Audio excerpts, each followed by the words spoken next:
Alutsista merupakan peralatan pendukung dalam setiap operasi-operasi militer suatu negara. Kepemilikan alutsista dalam jumlah yang banyak dan kualitas yang baik dapat mempengaruhi daya gentar suatu negara terhadap negara lain yang berniat macam-macam.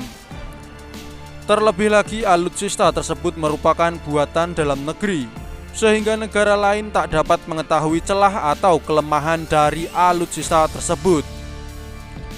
Nah, sebagai negara berkembang, Indonesia saat ini tak pernah berhenti dalam mengembangkan alutsista buatan dalam negeri. Bahkan banyak dari produk-produk kita dibeli hingga pasar internasional.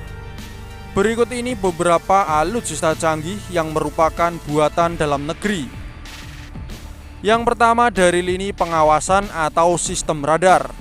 Mayoritas radar yang saat ini digunakan Indonesia baik oleh sipil maupun militer mungkin saat ini masih didominasi buatan luar negeri. Namun sekarang PT Land Industri telah sanggup membuat radar ground control intercept sendiri.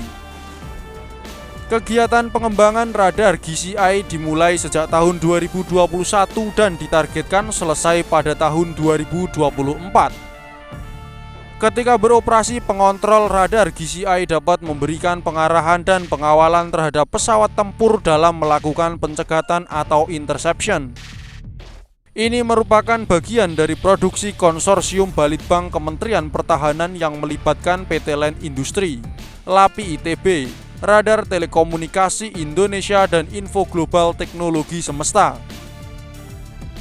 Bahkan pada saat kegiatan peluncuran holding Defense ID antara PT Land Industri dan Kementerian Pertahanan telah menandatangani kontrak pengadaan 13 unit radar GCI dan pendukungnya. Selanjutnya kita berpindah menuju lini darat. Sejumlah alutsista yang dioperasikan TNI Angkatan Darat juga banyak yang merupakan buatan lokal. Sebut saja Panzer Anoa yang sudah terbukti handal dan laris manis dibeli negara-negara tetangga kita. Kemudian ada Panzer Badak, Rantis Komodo, Rantis Maung, bahkan hingga medium tank Harimau yang merupakan buah kerjasama antara PT Pindad dengan perusahaan FNSS asal Turki. Nah, untuk kendaraan-kendaraan khusus tersebut sudah banyak admin bahas dalam video-video sebelumnya. Jadi silahkan kalian cek-cek sendiri videonya. Dan selain memproduksi kendaraan khusus, Pindad juga banyak memproduksi berbagai jenis senapan serbu, senapan sniper, pistol, senapan mesin, amunisi berbagai kaliber, bahkan hingga peluncur granat dan mortir. Ditambah lagi dengan keberadaan PT Sari Bahari dan PT Dahana yang bertugas memproduksi bahan peledak seperti bom P-Series. Bahkan PT Dahana juga tengah berusaha untuk mengembangkan kendaraan peluncur roket laras banyak Erhan 122. Sehingga ke depan dapat membuat TNI Angkatan Darat semakin kuat.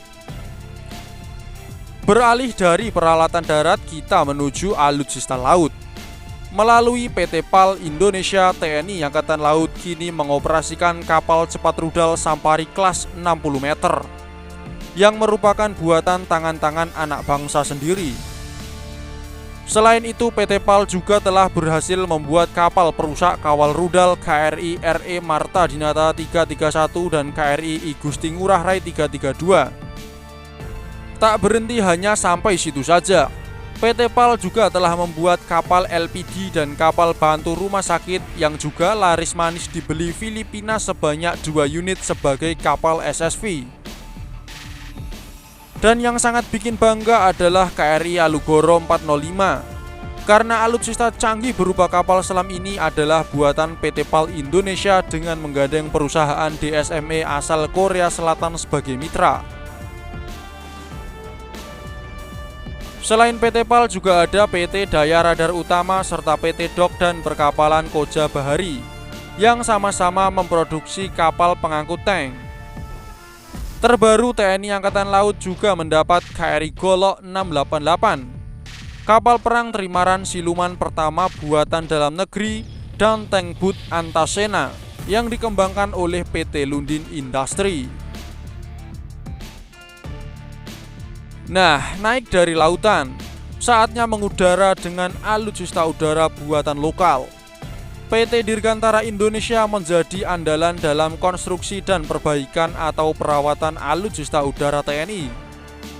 Sebut saja Nurtanio N219, NC212 Family, CN235 serta CN295 yang merupakan produk-produk pesawat terbang buatan PT Dirgantara Indonesia dan telah banyak dioperasikan TNI. Bahkan PT Dirgantara Indonesia telah berhasil mengekspor pesawat buatannya ke beberapa negara sahabat. Selain pesawat, PT Dirgantara Indonesia juga menawarkan beberapa produk helikopter seperti AS550, AS565 MBE Panther, Super Puma, serta Bell 412 EP berdasarkan perjanjian dengan Airbus Helikopter dan Bell Helikopter Textron.